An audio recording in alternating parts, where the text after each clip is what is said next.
piece of clothing that I've added to my wardrobe. Yeah. It's a beautiful mask to hide my face.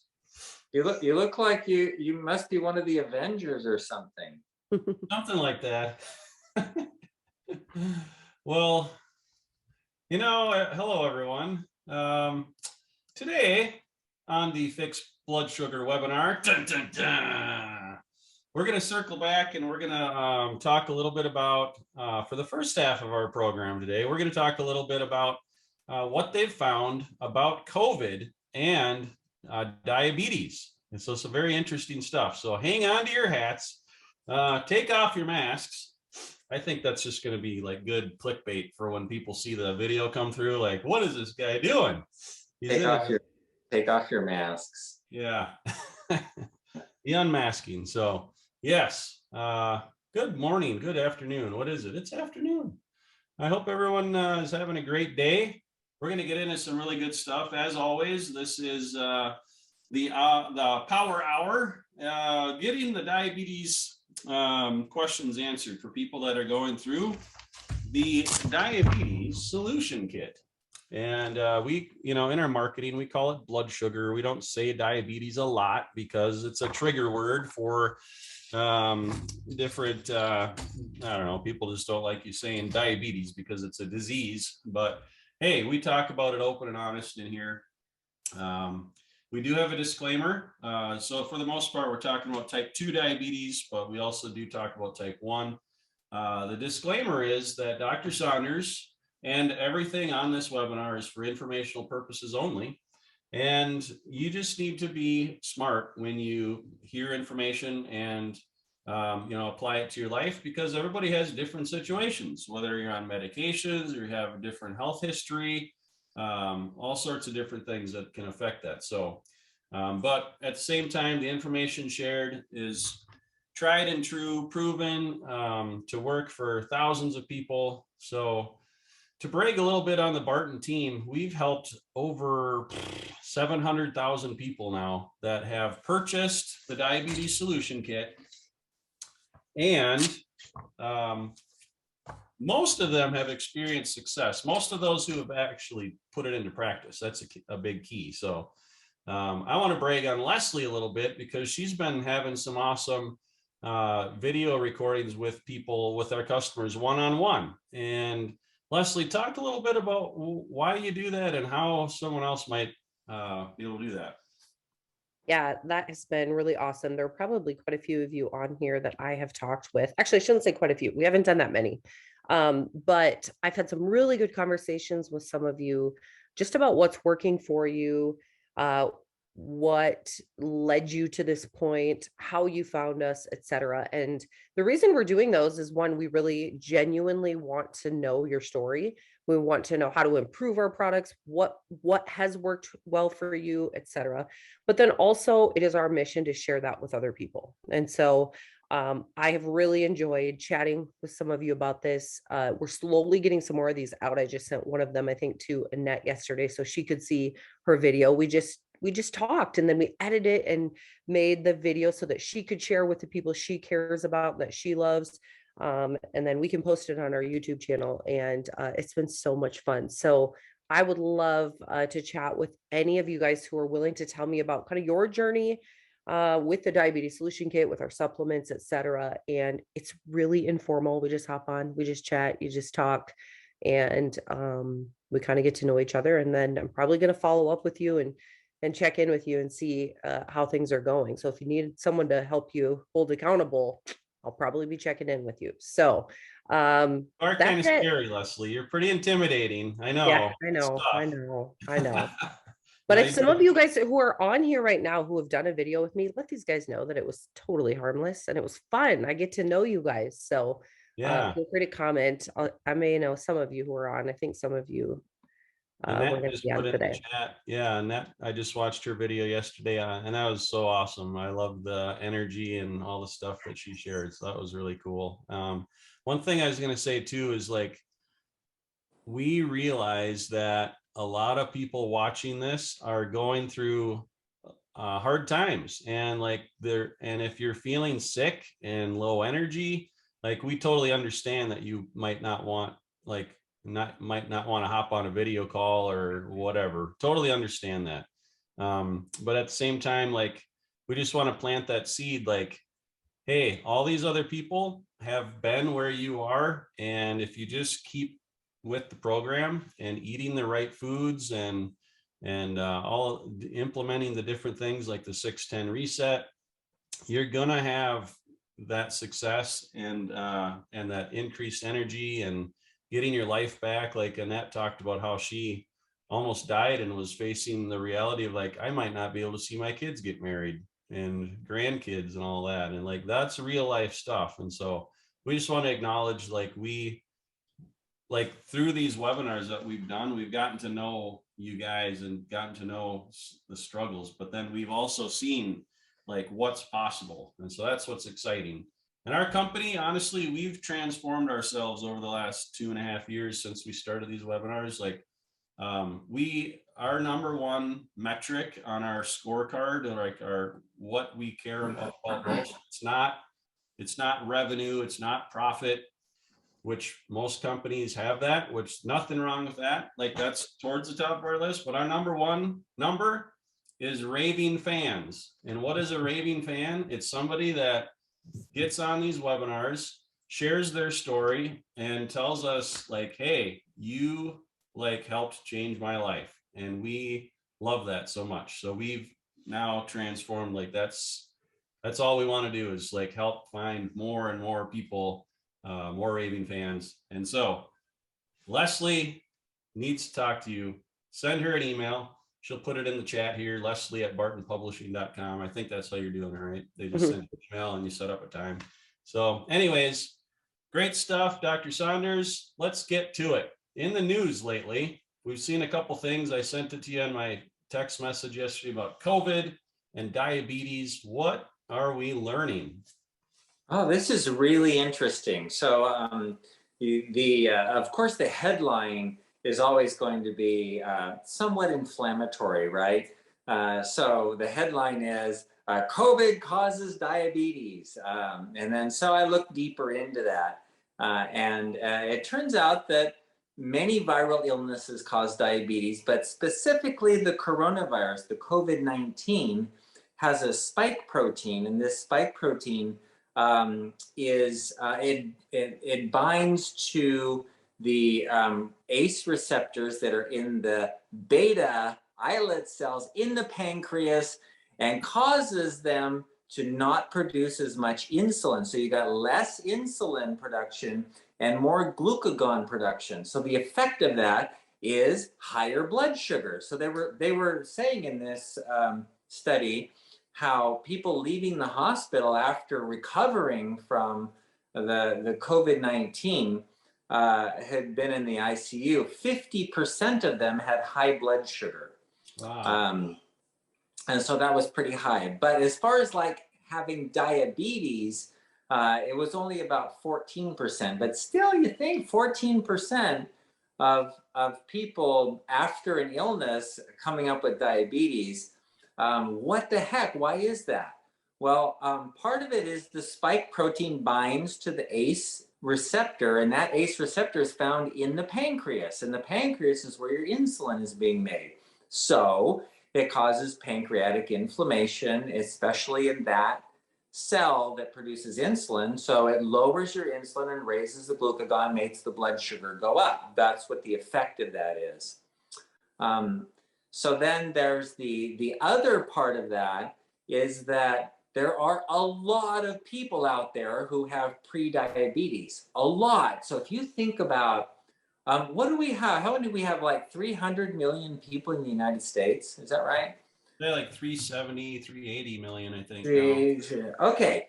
So then you think that 90 million people estimated in the United States have pre-diabetes. So this is, and they don't know it. 90% of them don't even know they have it.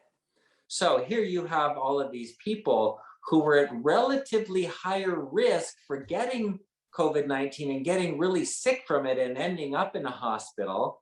And why are they at higher risk? Well, partly because they have pre-diabetes already. You know, that's their immune system isn't very functional because they have this pre-diabetes. So then they end up in the hospital. Blood sugars go way up because of all the inflammation and all that that's going on. Plus, they're giving them steroids. What do steroids do? They raise blood sugar. So you have a whole bunch of factors involved of what's going on. And part of it is that the virus itself is causing type 1 diabetes. And that's been known for years. And that's a small percentage of them, in the range of 5% or so, that the virus is causing type 1 diabetes. In other words, the pancreas isn't functioning to produce insulin anymore.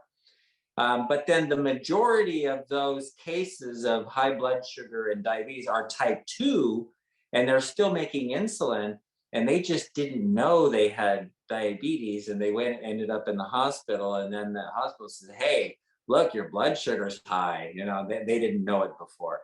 So there's all of these factors involved that are causing diabetes from the COVID. However, as I was doing some research, I found some interesting reports of people getting the vaccine. So after a shot, getting diabetes, including type 1 diabetes. There were reports of type 1 diabetes after the shot. Well, why is that? Exactly the same mechanism. What are you doing when you get the shot? Well, you're injecting an RNA that's going to make what? The spike protein. Is the same spike protein as if you get the infection. So whether you get the infection or you get the vaccine, you have the same risk for getting diabetes due to these, illness or the vaccine. So it's a small risk, but it's there, and it does induce diabetes. So the question is what to do about it. And can you prevent it? And that's where we're not sure, because these autoimmune or these virus induced diabetes, they don't tend to reverse easily. And so the thing that we have done, the doctors that I work with, we use zinc, vitamin C, and vitamin D. Those three, we've talked about this before, as three measures of preventing the damage that can be done from the virus. So whether you get the infection or you get the vaccine, either way, it's exactly the same. You still need to have your immune system functioning well, and the vitamin C, zinc, and vitamin D are three things that help your immune system function well.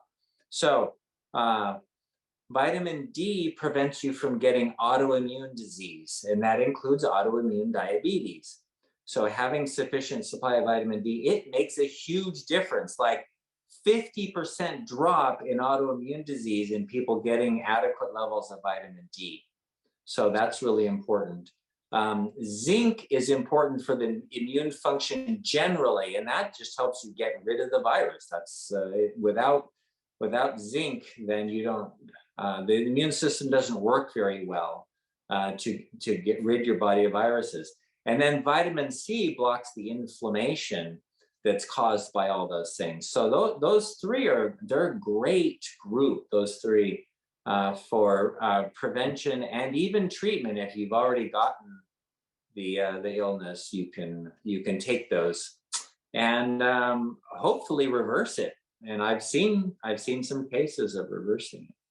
So we don't charge anything for these webinars, but I am going to make a shameless plug here because, you know, I'm a marketer sometimes. But Dr. Saunders, you formulated a couple products that have those ingredients, and so it's not like we're looking for a way to sell supplements, but you just happen to do tons of testing in patients and see like almost everyone is deficient in everything that's in synachroma, and these affect metabolism, blood glucose, insulin sensitivity, and all that.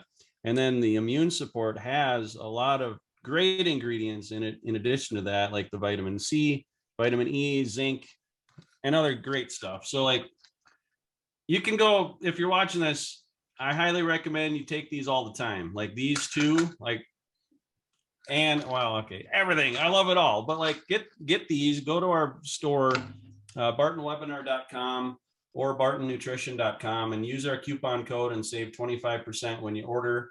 That's a special coupon code for you guys, because we appreciate you being on our webinars. But yeah, I mean, and you can get it in other places, but like, why not get it from somewhere where you trust? Like, we've done all the research, we've done the investigating, we've gone to the manufacturer, we've met with all of the people there, and like, it's legit. So yeah, so the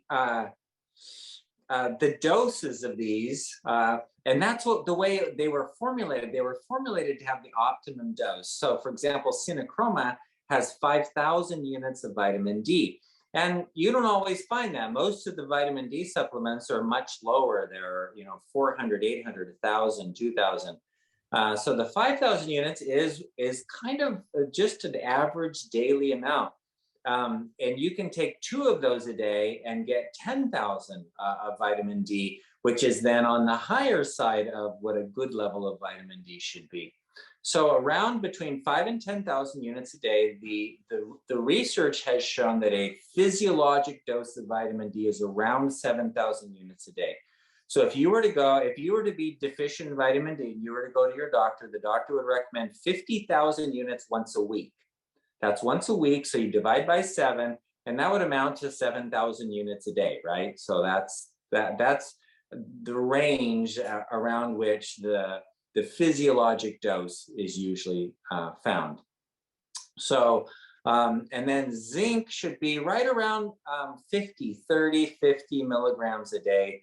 You don't need large amounts of zinc. You just have to sort of continuously replace the zinc. Zinc can cause irritation in the stomach, so taking it with food is a better choice. And then some people who have stomach irritation can take it every other day and not have issues with it with food. Zinc, and vitamin C. If you're just supplementing on a daily basis, around 1,000 milligrams a day is good. If you and the other thing, like the immune support, also has bioflavonoids that work synergistically with the vitamin C. So that's why we've added those other things that Joe was talking about.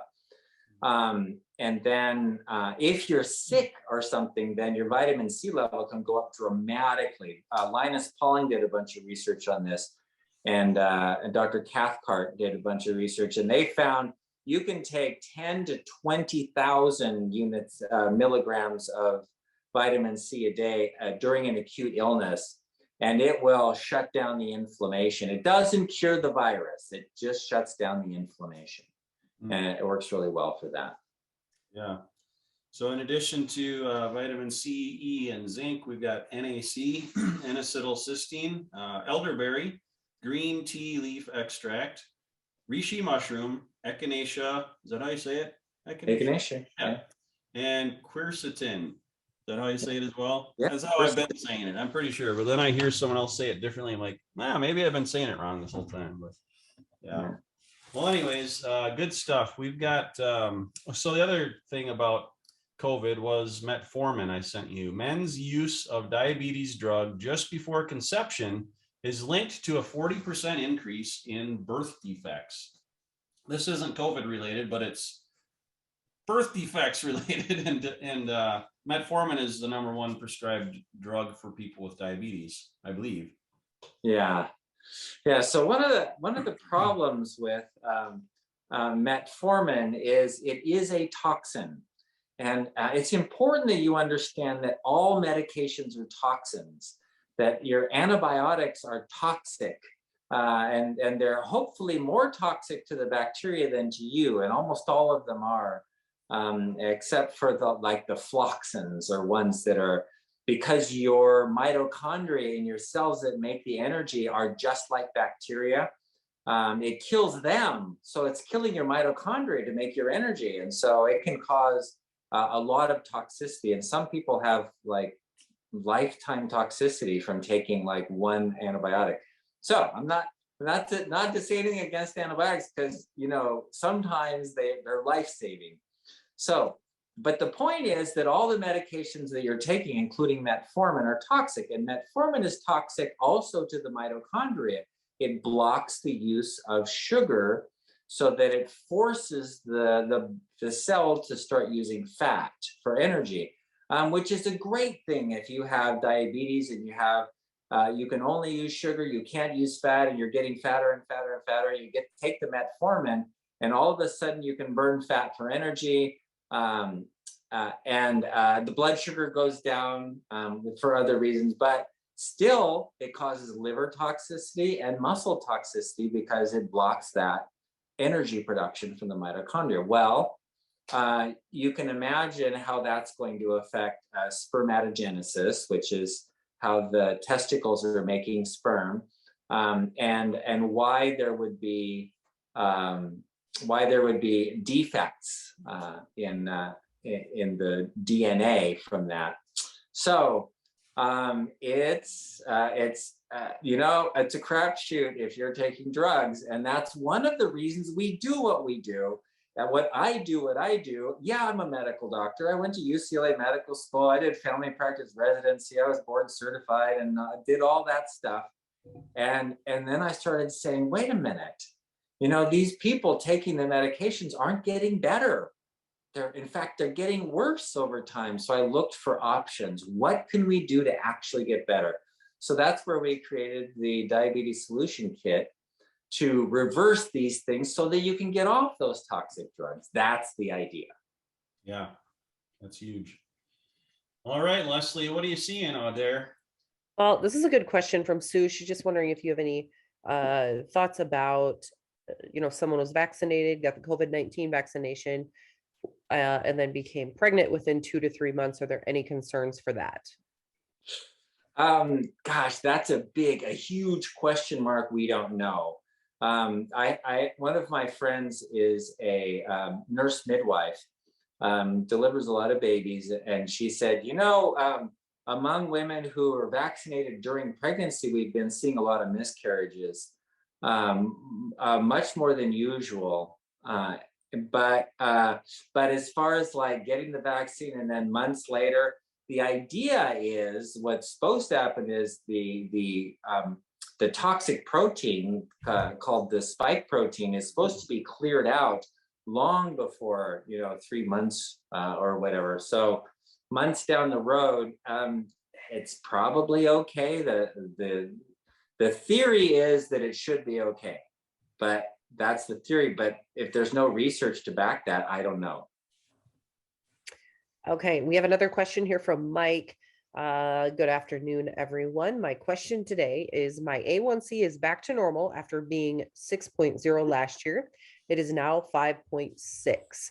My average blood sugar is usually between 100 and 130 2 hours after a meal. I recently went to the Olive Garden restaurant to get a salad, and I had one breadstick. I came home and my blood sugar was 227 that evening. What went wrong? Okay. Those little sneaky breadsticks. Yeah, sneaky breadsticks. I don't know if you can blame it on the breadstick or the combination of fat and carbs together. It's you have the salad, but then they have sugar in the dressing. They have fat in the dressing. They smother the breadsticks in butter, and so that's maybe it's the combination of the oils with the carbs. So I can't say exactly. What I can say for general knowledge is what your blood sugar is a complex series of events, and it's not just, you can't do a one-to-one. Oh, I ate this and therefore my blood sugar is high. Yeah, to some extent you have that. But just the fact that it would go up that high after eating, even if it was a meal with a lot of fat and carbs in it, just because it would go up that high means you still have insulin resistance. So to me, that's the take-home message is yeah, you go to restaurants, but restaurants have to have sugar, fat, MSG, and salt. Those are the 4 things that every food in a restaurant has to have, or people won't come back. They just say, I don't like that food. So of course, that's the combination that you don't want with diabetes. So maybe just going out to restaurants is not a good idea. Or what I do when I go out, I order the vegetable plate. They always have some kind of vegetable plate without anything on. I don't put cheese on it or anything, and then I just salt it and pepper it and eat the vegetables, or a salad without the dressing, or the dressing on the side, or something like that. And then I do the salt and pepper, the vinegar and oil, or just vinegar. Usually, I don't even do oil. So there are ways, if you're eating out, to avoid the sauces. The sauces will kill you because they have sugar, fat, salt, and MSG. Hey, real quick, related to that, Dr. Saunders, how did you break the addiction of, eating those foods to not eating those foods? Because there's definitely an addictive component to that. Like, how do you do it? Oh my gosh, there is, and I fall often enough that I can't say I've overcome it entirely. Last week, I was at a funeral. They just had like cookies. There were thousands of cookies on this table of all different kinds. And I'm going, that looks good. So I tried that. Anyway, so after like 3 or 4 cookies, I didn't feel good. And I don't know, it's a process of sometimes you have failures and sometimes you have successes, and you just try to have more successes than failures. And every time you fall, you get back up. That's it. That's good life advice right there. All right, cool, good stuff. Today's Fixed Blood Sugar webinar is sponsored by Synachroma, our best-selling advanced blood sugar support formula. Now, thousands of people around the world are taking Synachroma every day as part of their program to fix their blood sugar using natural ingredients that simply work. Now, Dr. Saunders formulated Synachroma to meet key nutritional deficiencies that most people have unknowingly suffered from for far too long. With Synachroma, you get a blend of 6 key ingredients. The perfect combination of chromium, vitamin D3, and vitamin K2, which it's important to take those 2 together, selenium, vanadium, and our 10-to-1 cinnamon bark extract. Now, if you're not already using Synachroma, I highly recommend that you give it a try and see how it helps your energy, your weight, and your blood sugar numbers. You can get Synachroma at bartonnutrition.com or on Amazon. If you get it at bartonnutrition.com, you can enter the coupon code webinar25 and you'll save 25% off at bartonnutrition.com. But I realize some people like to go to Amazon as well. So anyways, Synachroma, highly recommend. Now let's get you back to the Fixed Blood Sugar webinar. Good stuff. All right. Dave and Cindy have 2 questions. When taking glucose readings, how many in a day and what times are best to take the reading? Okay.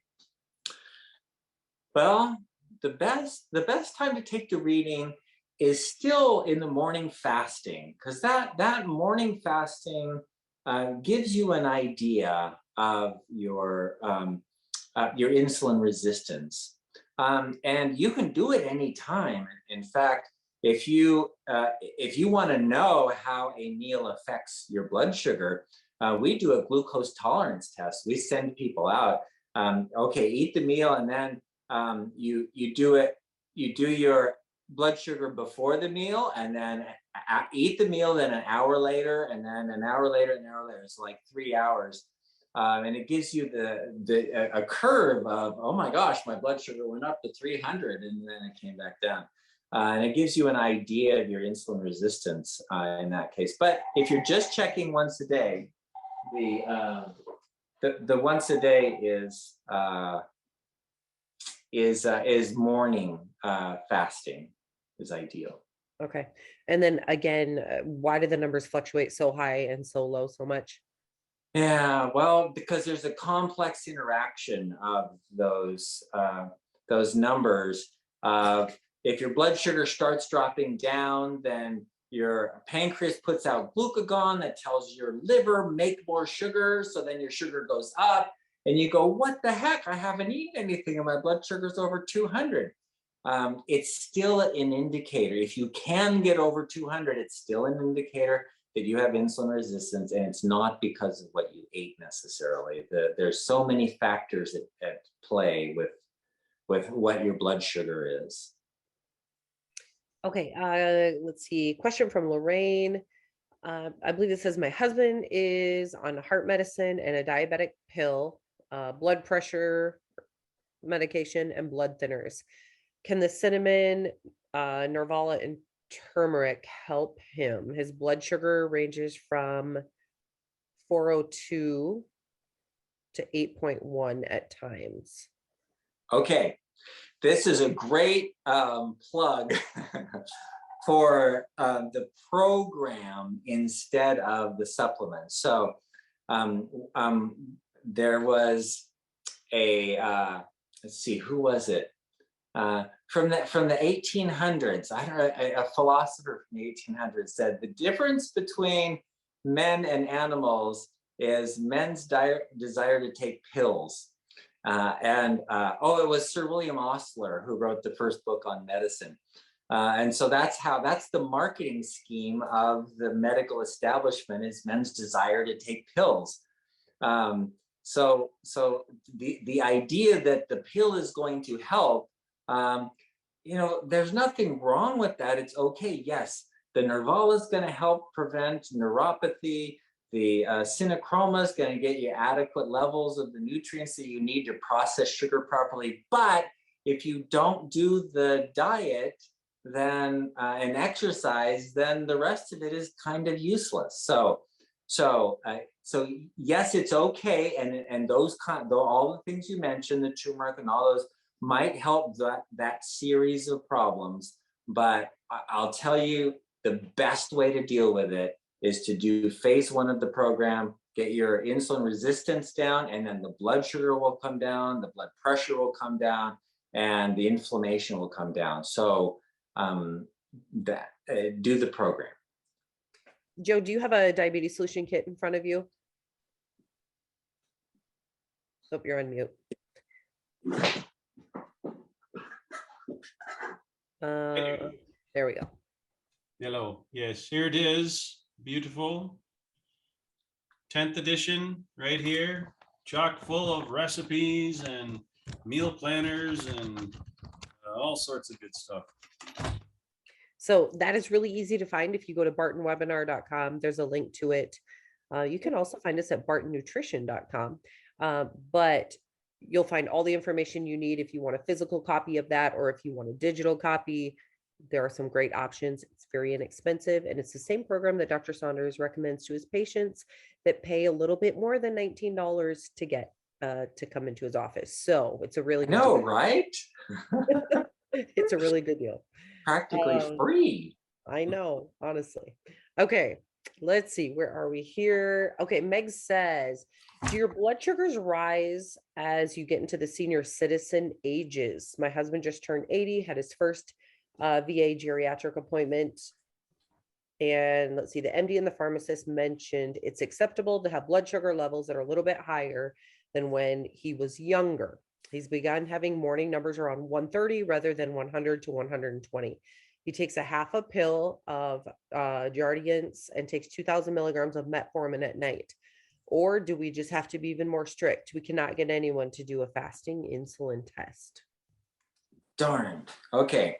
So the acceptability of, you're just getting older, it's okay for you to have higher blood pressure, higher blood sugar. It's okay for you to be declining in your function because you're old. Don't accept that. Nobody who's listening to me should ever accept that, because that's not real. Yes, it happens. Why? Well, because we let things go. And instead of taking care of it now, we wait until it gets bad and go, oh, gee, I got these terrible cataracts I can't even see. Well, if you had it 10 years ago, you could have put eye drops in and dissolved the cataracts. Well, now you got to get surgery to remove them. So, okay, that's normal, but no, it's not. There are ways of dealing with things when they're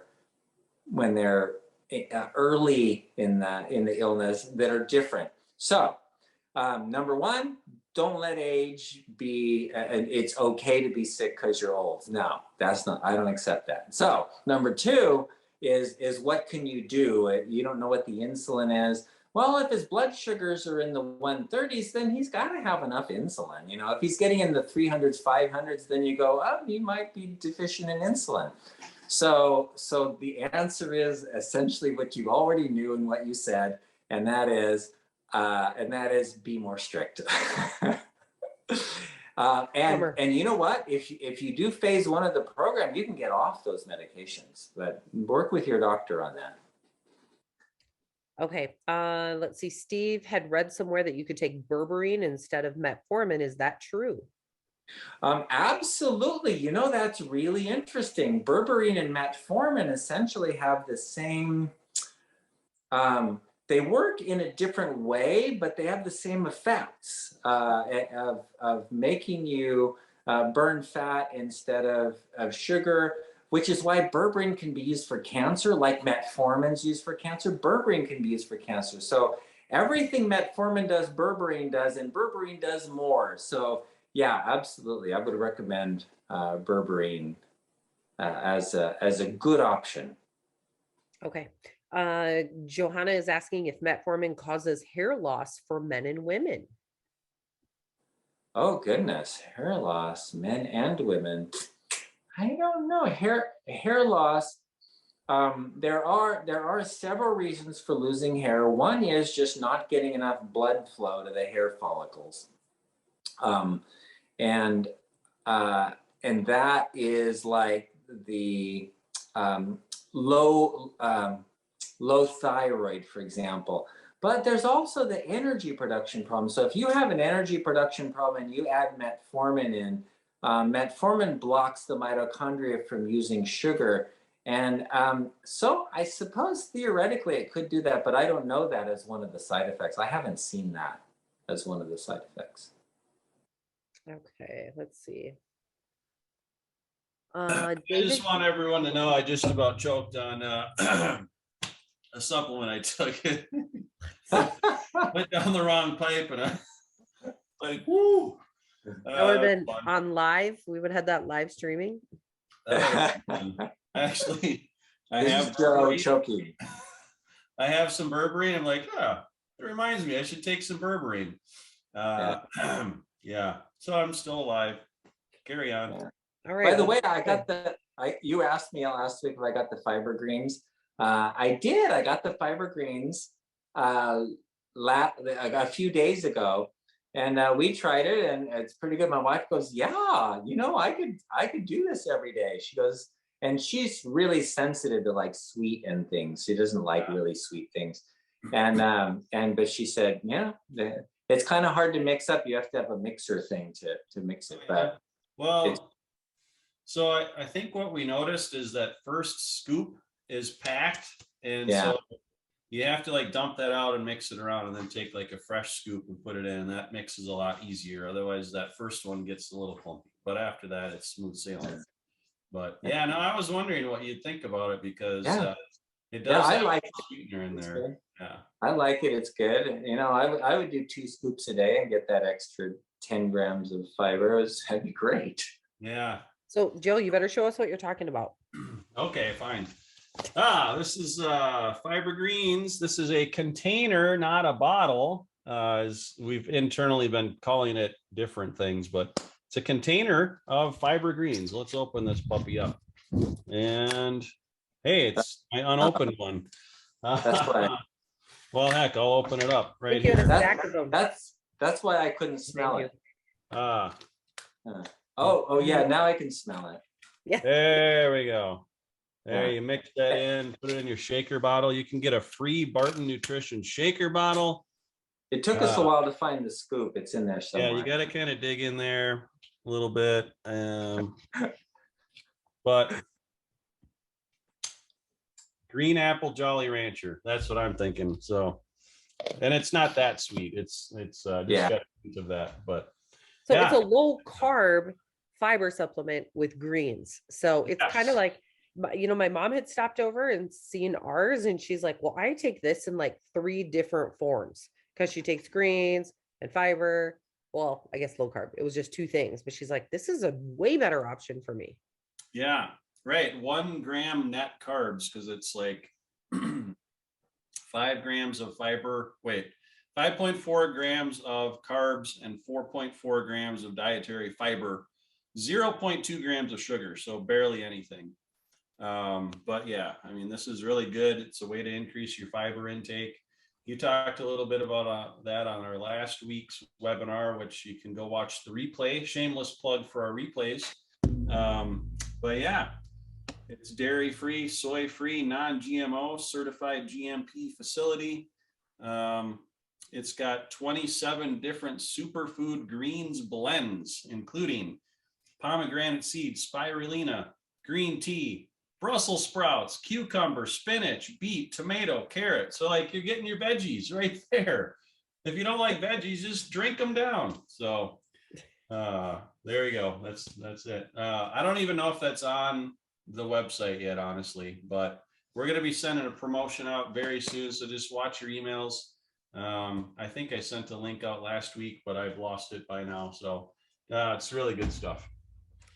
So we've gotten quite a few questions about metformin, which makes me think that it probably would be a good time for us to do another webinar on recommended diabetes medications, all their side effects, etc., because people often ask about those. So we should probably keep that in mind. But also now we need to know about berberine, since we've brought it up. Someone is wanting to know, where do I get it? Another person wants to know, how much should I be taking? Okay. Where do you get berberine? Wherever they sell vitamins and herbs, they should have it, or you can get it online. Berberine's easy to find.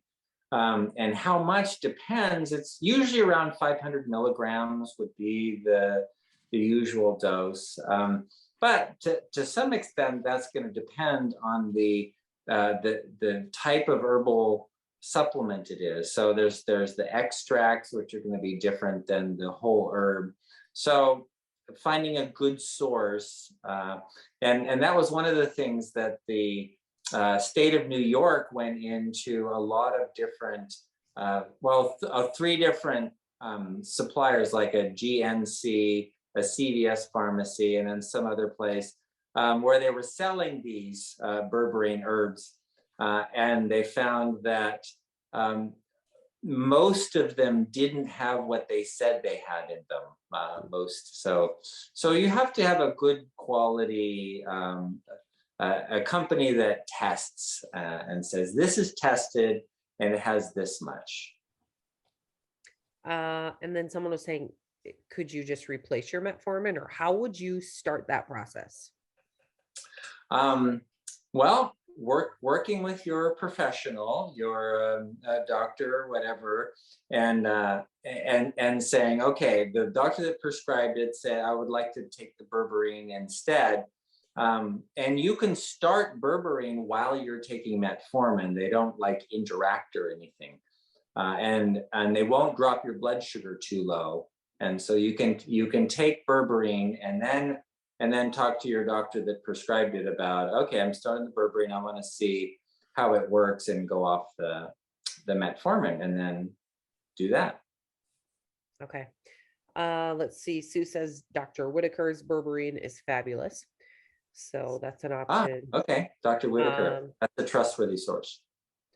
Let's see. Dave and Cindy are wondering what the name of the eye drops are that dissolve cataracts. Okay. See these little comments, people catch those. You guys are smart. Yeah. Okay. It's called CAN-C, CAN-C. The CAN-C eye drops have, what's it called? Anyway, it's a dipeptide. It's actually a carnosine. So they have carnosine in them, and it's not like dissolving salt in water dissolving, but if you use them regularly, the cataract will diminish in size as opposed to getting worse and getting bigger. So if you have really bad cataracts, you're not going to notice much of a difference in the first 2 or 3 years anyway. So most people have to have the surgery if they have really bad cataracts. Okay. David said, I have very high A1C a few months ago. I followed your plan and reduced it to around 5.7. I have not, however, been able to eliminate all of my medications. I still take 2 milligrams Amaryl and 500 milligrams of metformin daily. I am taking Cinachroma and turmeric BP, but if I stop the Amaryl or metformin, my blood sugar goes way up after meals, even if the meals are not very high carb. Yeah. Okay. So Amaryl tricks your pancreas into making extra insulin. So essentially, what that's doing is putting out extra insulin. So the next step is to I don't know, when you're in phase 1, so that you don't have any insulin resistance, you want to actually get down to where your blood sugar is between 70 and 90, or between 4 and 5 if you're in Canada. Those ranges, you should be able to get off the medication pretty easily. Amaryl will actually drop your blood sugar too low if you're not careful with that, whereas metformin won't drop your blood sugar too low. Okay, Olivia really appreciates these webinars, provides a reinforcement and reminds us that we're on the right path. She's actually exercising on her bike right now so that she can pack in more things, I think, into her day. But she's also doing a 16-hour fast, and she just finished lunch an hour ago. She's going to tell us more about her journey at another time. Olivia, I would love that. You should email me, leslie@bartonpublishing.com. I'd love to chat with you about that. Let's see. Aileen. Oh, Aileen. I got to chat with her too. Now, am I saying your name? Is it Aileen? I think so. I think it's Aileen. I read somewhere that COVID loves fat cells, hence overweight people are more at risk. Any truth to that? Okay. In a sense, yes, overweight people are more at risk, but it's not because COVID loves fat cells. It's because they tend to have more of the ACE2 receptor that the virus binds to. So some people have a lot of ACE2 receptor. In fact, people who are taking ACE inhibitors, if they have high blood pressure, which is a bigger risk than being overweight, is because they have 5 times as much of the ACE2 receptor that the virus binds to. When they're taking that medication, those medications that are ACE inhibitors that block the ACE receptor. So that was a really interesting thing. Debbie said that this has been really an interesting webinar because her glucose levels got down between 100 and 110. In January, she had COVID, and since then she's gained 10 pounds. Her blood pressure is up, and her glucose numbers are up between 125 and 143. Yeah, so that could be just the effect on the pancreas, or inflammatory effects and other things too. Annette is wondering if a glucose reading of 130 is bad in the morning. Well, no, that's not bad, but ideally you still want it to be between 70 and 90. So it's not ideal, but it's not bad. Okay, interesting question here from Tom. What is happening when I eat something? I feel like something in my body gets a craving for more. Is there something in our system that causes this? Yes, absolutely. There's a biochemical cause for that kind of thing. And most of the time it's not specific. And that's where the problem comes in. So if you have a deficiency of, let's say, iron, right? Then you just crave food you just need to eat. And boy, that meat looks really good. And you eat it. And then you want more and more. So sometimes deficiencies will cause that kind of thing, craving for food. But other times it's the stimulation of what sugar does, for example. I'm just isolating sugar. There are other things that do this, that stimulate the dopamine receptors, and then you're like, oh, I want more of that. You know, it's like more, but it's not specific. So it's not necessarily that you're going to say, oh, I want more sugar, but sometimes it is, and that's pretty much what the rat studies have shown too. That it's kind of like cocaine in that sense. And there's another interesting one, and that is milk and milk products like cheese. There's a short peptide that's made in the stomach, that's actually when the milk proteins are getting cut up, there's a short peptide that's made, that binds to opiate receptors. And so it's like taking a hit of morphine or heroin. And people get addicted to like milk and cheese and dairy kind of products. So not everybody has that, but you know, those kinds of things, yes, those are real. That really happens. I do really like queso, so I couldn't do that. But I hear of a lot of people who crave cheese. I also sometimes wondering if it's almost like an allergy where you sometimes crave those things that you're allergic to. So you need your fix. Yeah, I mean, I guess that's a good fix. All right. Okay, his second question is another really good question. What do you think of the continuous glucose monitoring they seem to be advertising on TV right now? Okay, I love them. If I had type 2 or type 1, I would get one. Gosh, I would have one just for fun anyway, just so I could monitor. I have a patient that has one, and she shows me her graph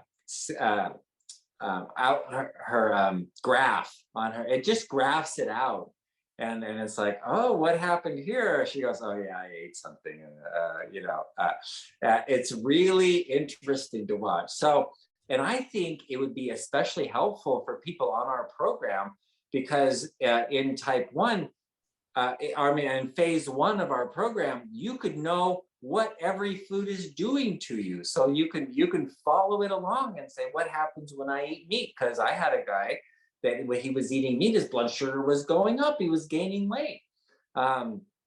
So not everybody's the same in how they respond to different foods. So you can know your specific foods and how they affect you by having that CGM, continuous glucose monitor. So I put in a plug for one of those. Go ahead and get one.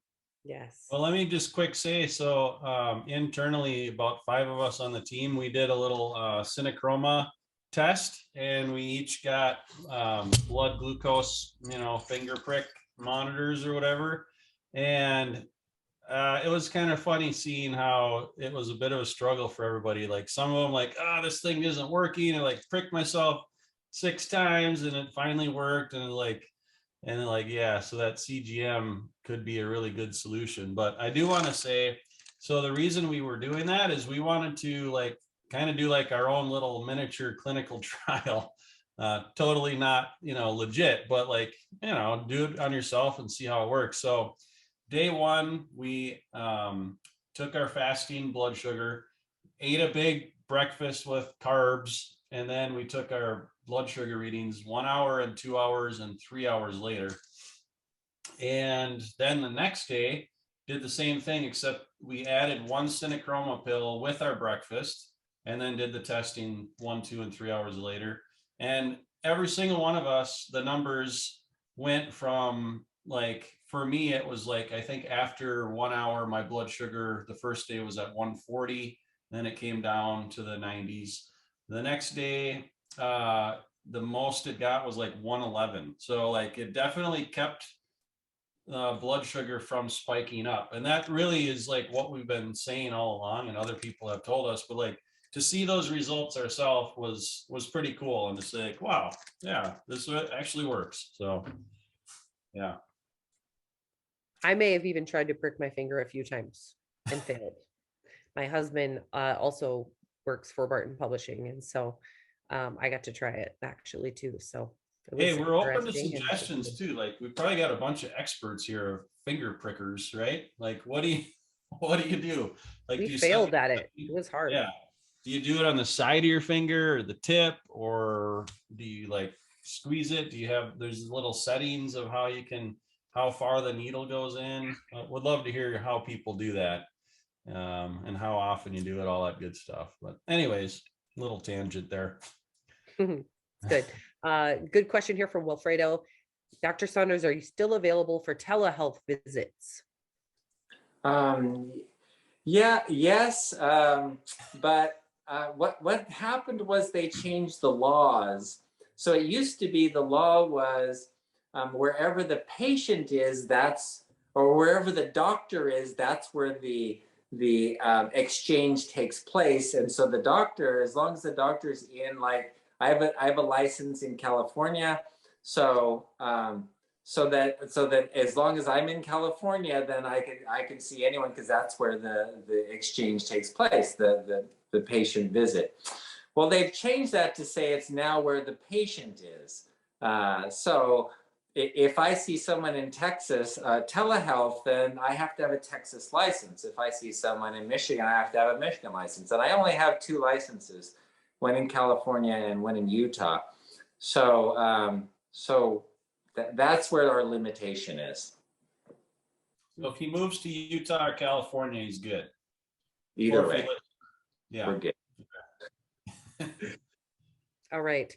Aileen loves her continuous glucose monitor. It's one of the best inventions ever. It's so easy and so reassuring. And she talked about that actually in our chat as well. So let's see. Someone's asking what happens if I eat grapefruit while I'm on metformin. Oh, good question. Okay, so a grapefruit has something in it that inhibits it's called the cytochrome P450, that breaks down certain drugs, and metformin is one of those that it'll affect.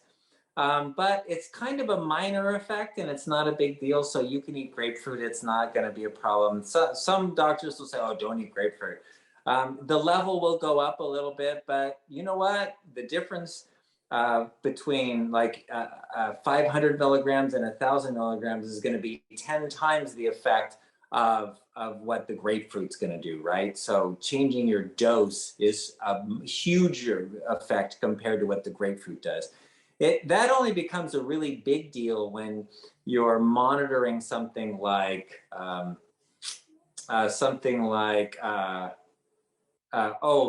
thinners.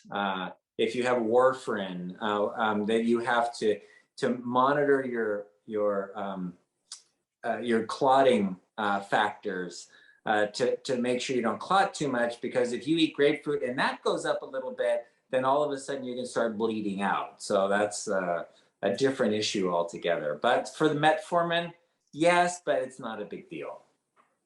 All right. Okay, Wilfredo, can you email me Leslie at Barton Publishing, and I will send you the information. Okay. What was I going to ask? Oh, we have a question here from our friend Bill. I was checking on my brother to see how he's doing on reversing his diabetes when he told me about his 5-year-old grandson that had been having migraine headaches. When they pick him up from kindergarten, he says he's hot and dizzy. He sleeps, and when he wakes up, he has a 4-hour migraine headache. They have an appointment for him in April, and they're looking for help in knowing what to ask to test for. I'm no help, as I have never had a headache, much less a migraine. Your thoughts? Okay, this is important. This is important because it means something. Because when you have a 5-year-old with migraine headaches, it's not just like a hormone headache. There's something else going on. And a lot of times, what I've found with pediatricians is they'll check the height and weight, and they'll look on the chart and they'll go, oh, he's in the 50th percentile, he's fine. Whatever, it'll go away. Just give him some pain control. Don't accept that. Ask questions. Why does he get migraine headaches? Why does he get dizziness? What's going on here? Is it a problem with the kidneys? Your kidneys have to be tested to make sure that he's not his electrolytes are balanced, because if he's getting dizziness, he might have electrolyte imbalance. He might have a autonomic nervous system dysfunction. He might have neurotransmitter problems, toxins, deficiencies of certain nutrients. Magnesium is actually a fairly common one that causes migraines. So there are so many possibilities that really what you need to do when you have something like this is just keep asking the question why. And when you come to I don't know, then you go, okay, then who's gonna know? Where am I gonna go to find out? I had a patient. Well, one of my patients, her daughter was talking to her. Her daughter lives on the East Coast, and her daughter was talking to her and saying, "Gosh, I can't get any help from the pediatricians. We've been all over the place, and my child hasn't slept. You know, he's 2 years old. He's never slept through the night, and he never sleeps in the day. Never takes a nap, and he's always wired.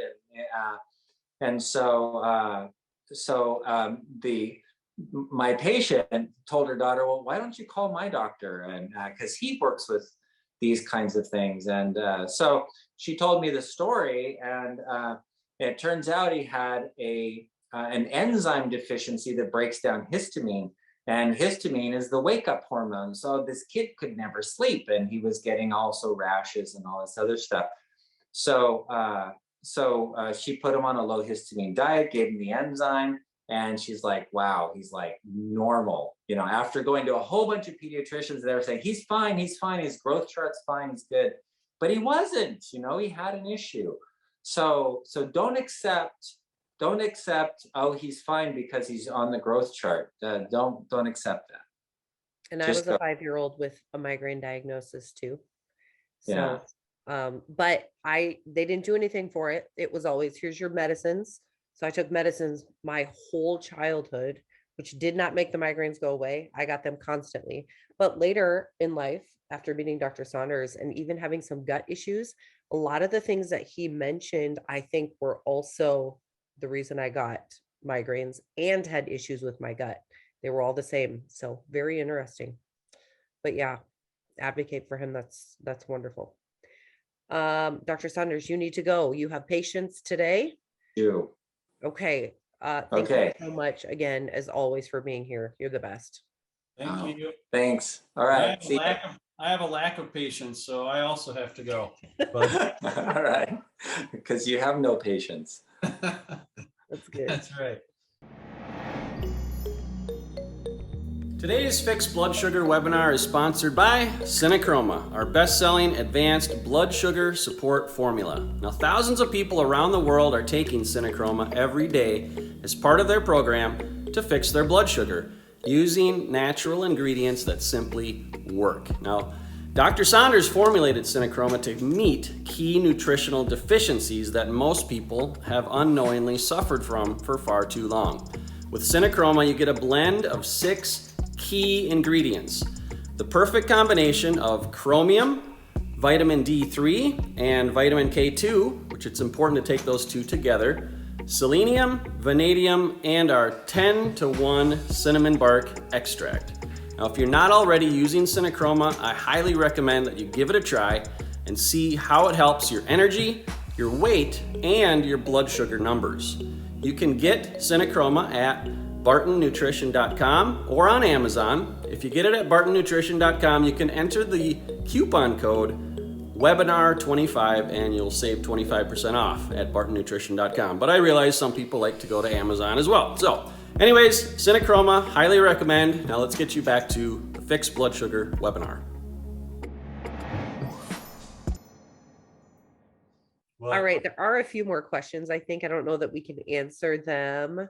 I actually do have a call I have to hop on, so I'm going to get, but feel free. So thanks. All right, I'll look through these. Okay, bye. Bye. All right, it's just the Leslie show now, guys. Now we can talk about the real stuff. I'm kidding. Let's see. Yes, if you guys want information for Dr. Saunders, God, I wish I had his number. I used to have it in my notes that I could just give you his, they call it like a dial-a-doc number. If you want it, email me, Leslie, Leslie at bartonpublishing.com, and I will get it for you because I don't think I have it right here to just post it. Let's see. Aileen is talking about how Synachroma really does seem to help control her blood sugar. And what's even better, it seems to stand in the way of that addiction to wanting more and more sugar. I've heard that from numerous people. So I think there's some truth to that. I don't know if we've tested that or anything, but that is awesome. Yeah, Steve emailed me.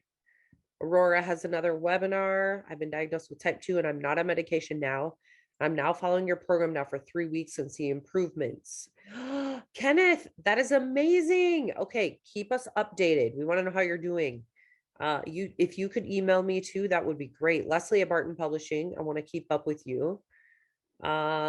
Let's see. This may be too late to talk about. Ever since I started this program, I'm no longer getting acid reflux. My joints are feeling better. No more leg cramps. I attribute this to the low carb diet. Overall feeling good, more energy. Thanks, Olivia. Oh my goodness. Can you send that to me? Leslie at Barton Publishing. I would be so appreciative. I love this. Okay, Genevieve. Well, let me see if I'm pronouncing that right. Yes. Okay. When finger pricking, take your second finger and press your thumb. When pricking your thumb, if you do it right, when you press your thumb, enough blood will appear to put on the stick. Then you will not see the error messages. Wonderful. This is good information. Annette says, thank you so much. All right. I think we got to most of these. Yes. Let's see. Roy says, I have been fasting, only drinking water for about a week now. And my weight has gone from 280 about a week ago to 290. I plan to stop after I see my doctor on Monday. Oh, that's a good question for Dr. Saunders too. Yes, see what your doctor says. That's very interesting. Very interesting. Okay, Betsy, I'm on metformin and now my doctor has me doing mealtime and bedtime insulin. It seems like you're all talking about taking insulin as a last resort. Okay, I can't answer that. I'm sorry. Okay, I don't think I can answer any more of these, but that is all for today. And we will be back next week. Thank you guys so much. Enjoy the rest of your week. Stick to your diabetes solution kit. You can do it. You can do it. Other people have done it and had amazing results. So we believe in you and we'll see you next week, you guys. Bye-bye.